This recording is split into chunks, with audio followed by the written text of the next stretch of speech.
So enter Oscar Muriu. Then just fresh from theological school, thought he knows everything. We always tell him, you are chaste. They realize you'll be trouble. They just said, we are offering this one. Go and be well.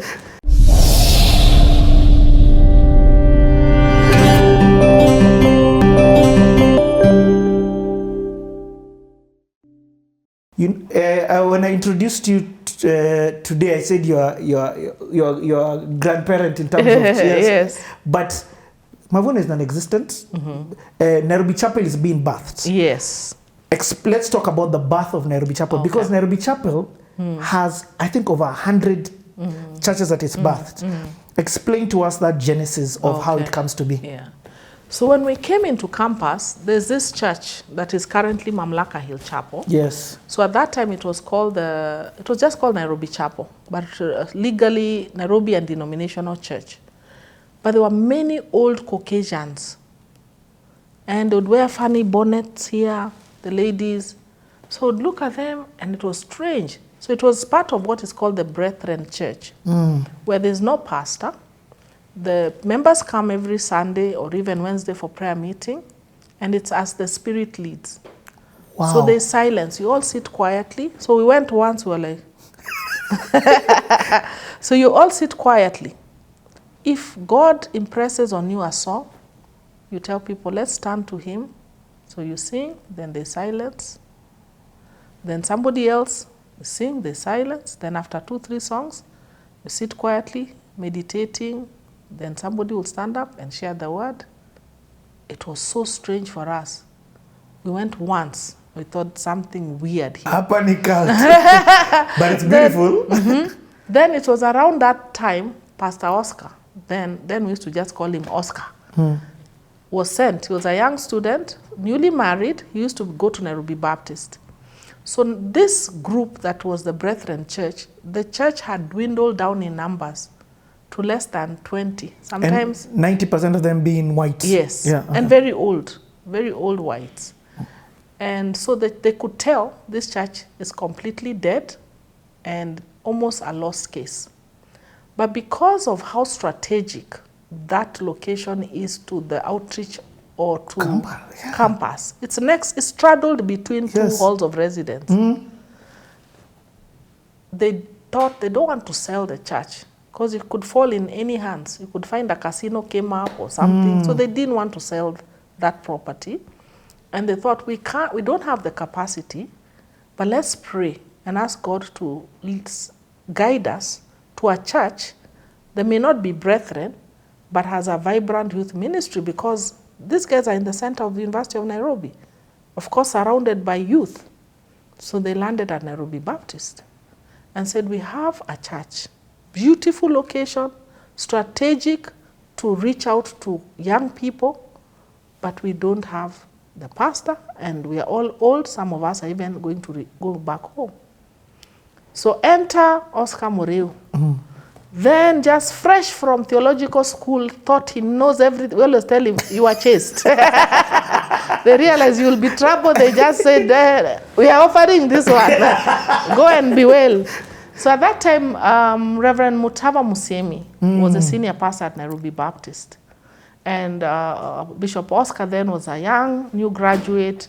And when this came up, the elders talked. I think it took some time. And so they asked him to move. They asked Oscar Muriu to move to Nairobi Chapel and become the pastor.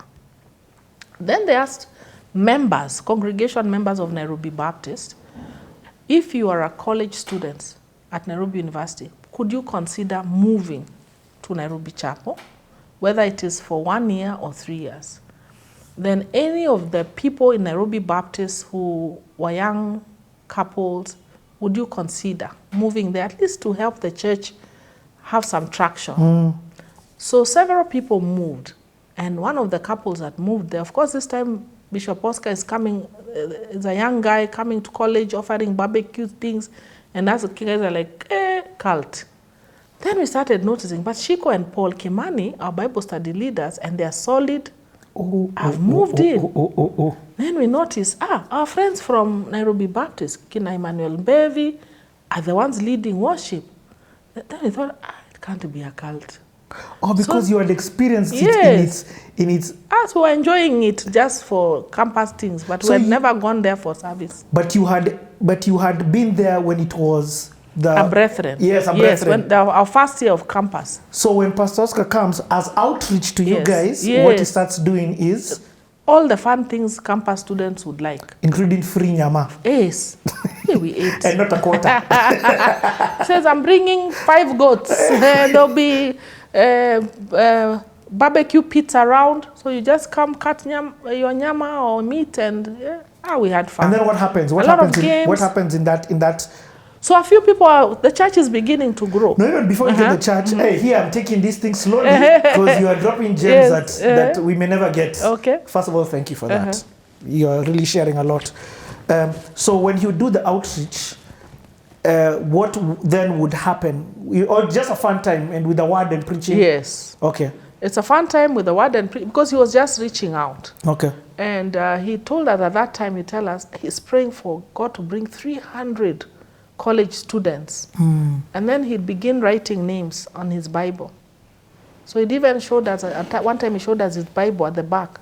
And he was praying for us. I think he could tell, these are good people, but they're just not committed. They're church hopping. So his Bible, I'm sure even till today, is full of names of people he'd pray for and say, God, give me these college students. God, give me these college students. So the church started growing.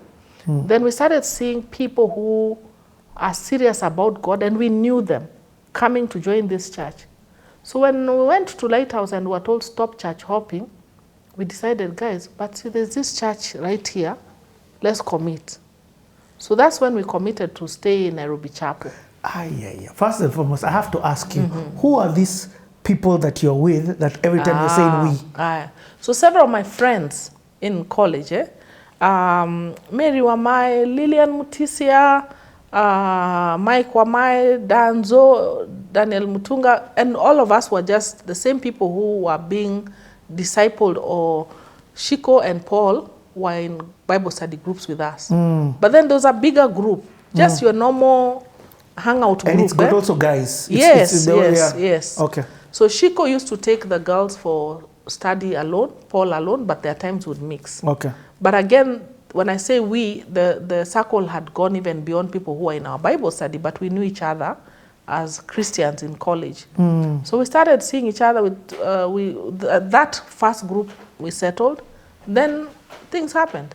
And I remember when we were in our first years, when they'd call the worship team up, like half of the congregation, not that there were many, like if you are 20 and 8 of you said, and the worship team. Yes, so then we see that it was very small. It was very small, but very vibrant. And then we would have tea after services, and we got to know each other. And what I loved most in those early years, these older people, then young couples, were in their 20s then. Remember, us guys are very young at this point. So young couples in their late 20s, early 30s. I think the oldest person there must have been 35, or if at all. Because Pastor Oscar himself was in his late 20s, hitting 30. Whoa. So what they did is they also opened their homes to us. Okay. It was an amazing community. It wasn't a church for Sunday alone. There was a lot of focus on reaching out to university students. So Bishop would ask then, would get couples to rotate to host us for Sunday lunch. So after church, you go there. So being taught about God's word was never just in church. So we'd go there and play board games, and then maybe just share what is a highlight for next week, what can we pray for you. Would go there as girls. That's where I learned how to do flower arrangements. There are those women who like to bake, so just go for a baking hangout. Yeah. As we talk, we babysat. Bishop Oscar, free babysitting. Let me ask, a church that has started like this, the congregation is high schoolers. I mean, university students, and young couples. How is it surviving financially? Or is Nairobi Chapel still a support system in that case? Or I think Nairobi Baptist, Nairobi Baptist used to, there was a bit of support from Baptist. I don't remember for how long. And then they started weaning that off. Okay. But remember, there are also young couples coming in. And of course, those days things were not as expensive. And then we had the one pastor. So the staff was him. Everything was him. It was very heavy on congregation members lending support. I get it. Not paid staff. So for many years, he was the only one, and then eventually we got a secretary, a receptionist. So for long, there was just 2 staff members, so you're not heavy on salaries or anything like that. What year does this Nairobi Chapel become under the leadership of Pastor Oscar? I believe it was in 1990. Yeah, when your first year? Our second year, I believe. Okay.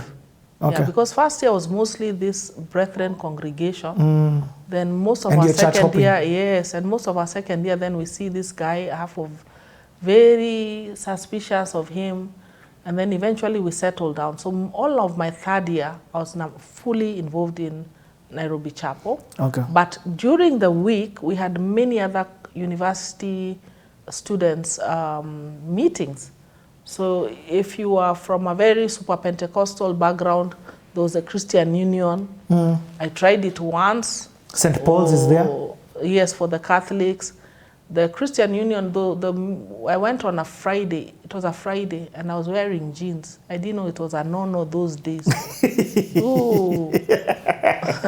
So we stood there that, we've come from far, man. I see people rocking in church in shorts, and they are calm. Hey, we rocked in with jeans, like they're abomination. So they even called us and said, those of you who are not I said, never again. I didn't go there again. So it was around this time we had life ministry was very big on campus, and their focus mostly is evangelism, telling people about Jesus. And so I joined that because I remember MBA. You have time. I had time. I had a lot of time. Bila agenda. I was in everything. My evenings were filled up. Then, but from second year, I just thought, I don't like this thing of just hanging around when I don't have things to do.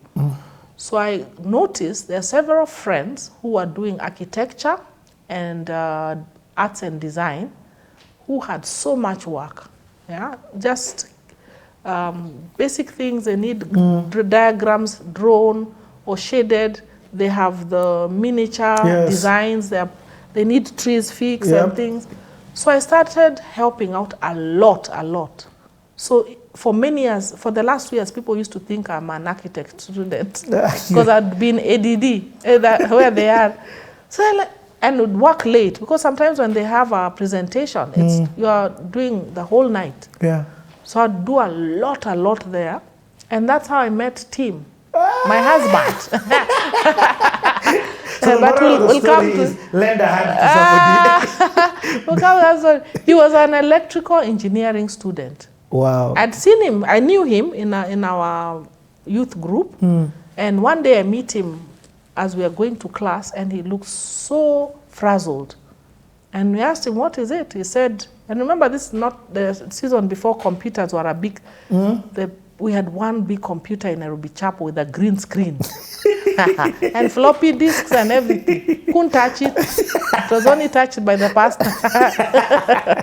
And then we had my first printer was a huge printer with the paper that was connected. You buy a box of paper, it's all connected.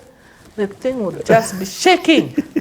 Then you tear whatever pages you tear, and you tear the sides. Oh my, you come from far. If that floppy disk, you left it on your dashboard or somewhere where the sun, everything is lost. It deletes. So anyway, we come to the chapel, and I'm in everything. So we meet Tim, and he's looking frazzled, and we ask him, what is it? So his final project, he was a year ahead of me. He was doing something about a radio, a transmitter radio, something, and he had been told to redo quite a lot of his presentation. And their diagrams, they used to do things, even you'd write things on paper. There was no computers at printing and copy pasting and Google. So we told him, why don't we help you to do your drawings. Ask her, you can fill in every technical thing, but see the drawings, you just want them duplicated. Yeah. So my roommate and I used to go to visit Tim and help him. Tim says I stayed behind.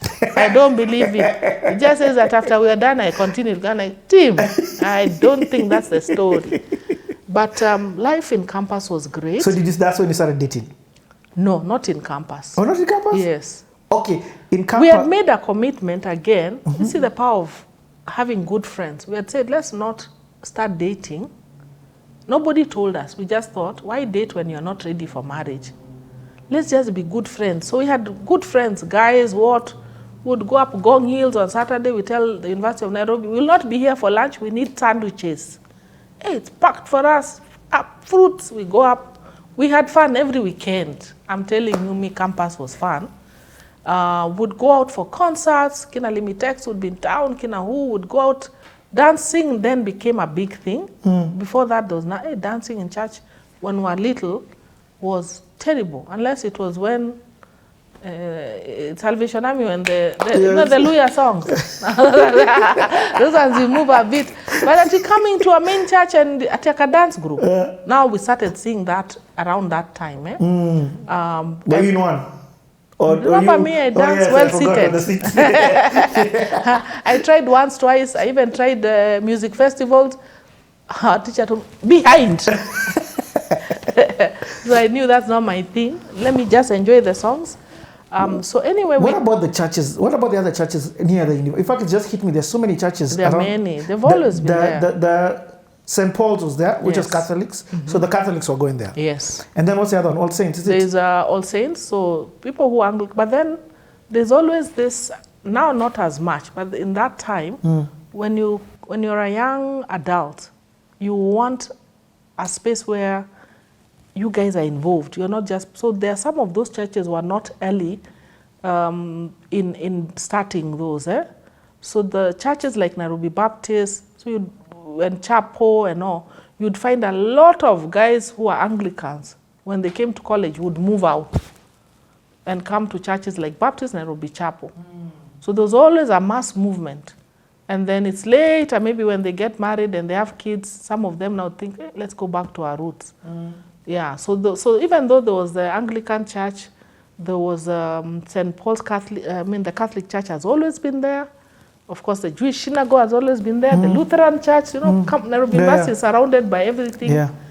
Including the Freemasons. Including others. Yeah, so you have all of them around that area. So they've always been there even before us. I get you. Yeah. Okay, so what the X factor of Nairobi Chapel at that time was its attraction towards the youth demographic. Yes. That was huge. And then what you've shocked me is the understanding that there were no youth churches at that time. You see, now that's a norm. So that was an interesting thing. Okay, let's take a quick break. We're coming back with the rest of the story because I want to hear about school. Yeah, I've not had your side of schools. Which side? The sociology bit. Okay. We're coming back in 2 minutes. All right.